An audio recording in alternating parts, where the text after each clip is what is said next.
time there was a little girl who was 3 years of age, and she turned around and said, "Daddy, Daddy, Daddy, there was a fairy in the hole under a tree." They looked in that hole. Her dad said, "But there's nothing in there." But she said that's because she's gone to an underground house under the ground. And then her dad said, "But what if she's not a normal fairy? What if she is a queen fairy?" So the little girl said if she was a queen fairy, she would live in a palace. So her dad made a palace out of silver and gold. No, I don't remember anything at all about it. All I remember was everything was tiny in it. But other than that, I don't know anything about it. I remember very little of the detail. Sure, my grandchildren don't even know about it. For years after, there'd be people coming, foreigners and different ones, coming inquiring for it. They didn't know it had gone. But it was just this curious notion that this was a house so big, it had to be displayed in this way, although of course it's that height. The strange experience of finding it big was itself extraordinary. Something very unreal. It's just these two sensations of the avenue, which seemed to me in itself to be part of the magic I had been told to anticipate. Magic, absolutely. We didn't take notice enough. No, well, she wouldn't. Honestly, I can't remember. Crying shame that it was let go out of the country. I mean, today it would be a top-class tourist attraction.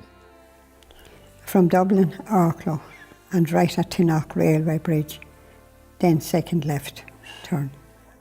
It's gone from the memory of all the local people. There's only a few people like Seamus and myself who are getting on in years.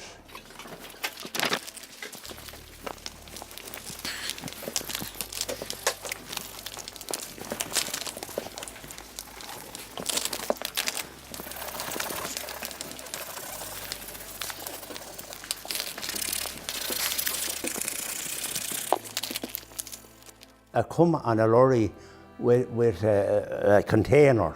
Because it was wrapped in tissue paper and cotton wool for transport. And now me and the other fella and the two lorry men carried in the palace into the room like this, and we laid it down. So we had nothing much more to do with it till when Lady Wicklow called us to lift the parts into place. And she done out all the rooms then, every room in the palace, like bedrooms and everything, with the small furniture. He was a very big man, 7'2" height, and yet he had a fascination for small things. A lot of things in miniature, wasn't it? Little fairy things, little miniature stuff. That'd be in a palace or in a home or something like that. Mm. He was very particular. His scale was 1 inch to a foot. 1 inch to a foot, and there were 10,000 pieces altogether. Yes, I went to see it. I was 12 years old when my father brought me. Very different, of course, from the house I had just left, which was a small, very ordinary farmhouse, mud walls, no foundations. I saw it sometime in 1960. Myself, my husband, and a neighbour and the children. We went over one Sunday, and sure, it was big, you know, to walk around. It was big, and everything in it was so small, tiny. It was beautiful. It was absolutely beautiful. I remember it was a big deal that time going anywhere, and we had an old prefect car, and my father would have to go out like half an hour beforehand because you had the swinging, had to swing it with the handle.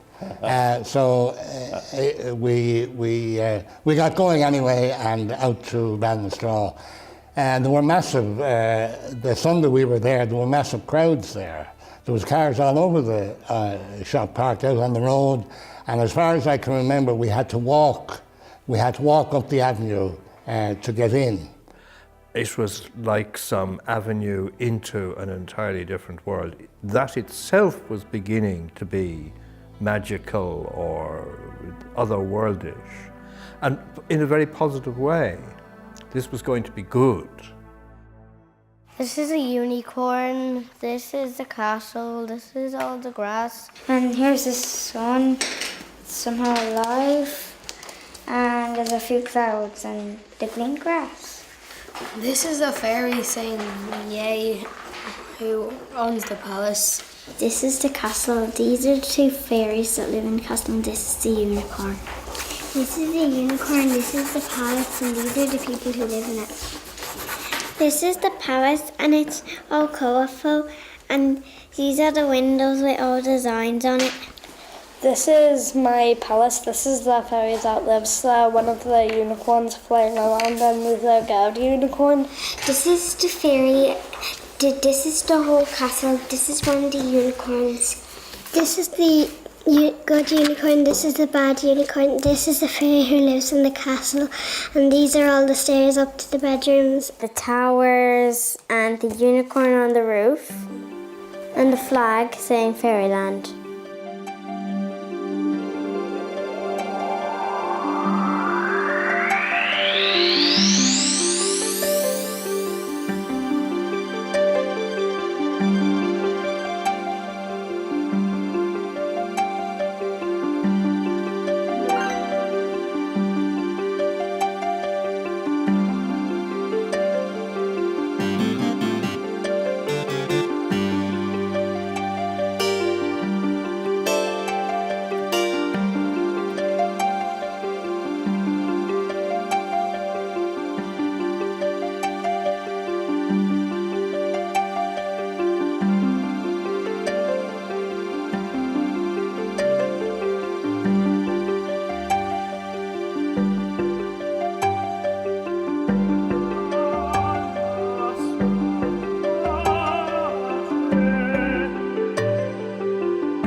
saves a purple fairy.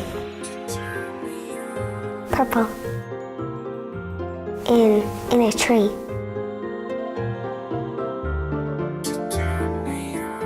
I saw a pink fairy flying around. A fairy lives in a house. Because there's a fairy door.